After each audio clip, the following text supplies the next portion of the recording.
A França é, ao lado da Espanha, a seleção que menos títulos mundiais tem.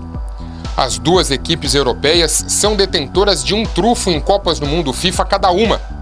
E para nós brasileiros, não há como esquecer a conquista francesa.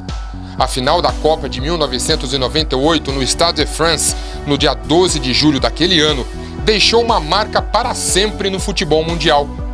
Essa marca atende pelo nome de Zinedine Zidane. O hoje ex-jogador foi autor de 2 dos 3 gols contra a seleção brasileira, que perdeu após Ronaldo, o seu maior jogador à época, ser acometido por uma crise epilética ainda mal explicada. Aquele jogo também triunfaria a fase de Zidane, que é considerado, ao lado de Michel Platini, um dos maiores jogadores da história do futebol francês. Zidane não se destacou tanto pela quantidade de gols marcados.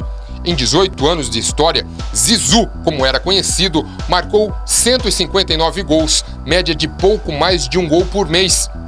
Ele era um jogador mais caracterizado pelas passadas largas, precisão nas cobranças de falta e em lançamentos, além da habilidade para driblar apenas quando necessário. Na época, era descrito como um craque das antigas, quando jogava de forma solidária, fazendo os companheiros brilharem.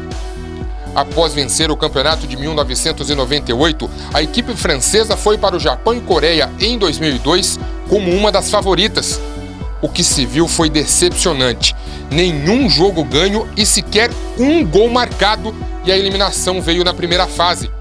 Em 2006, uma campanha mediana na fase de grupos e o time novamente chegaria à final de Copa para duelar contra a forte Itália.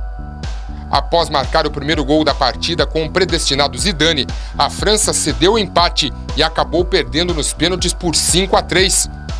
Zidane dá uma cabeçada em Materazzi e se despede dos gramados. Novamente, a França decepcionaria seus torcedores na Copa da África do Sul há 4 anos. A equipe só se classificou graças a esse gol de mão de Thierry Henry no final do jogo contra a Irlanda, já na repescagem das eliminatórias europeias. Porém, se analisarmos bem, seria melhor nem ter ido à competição.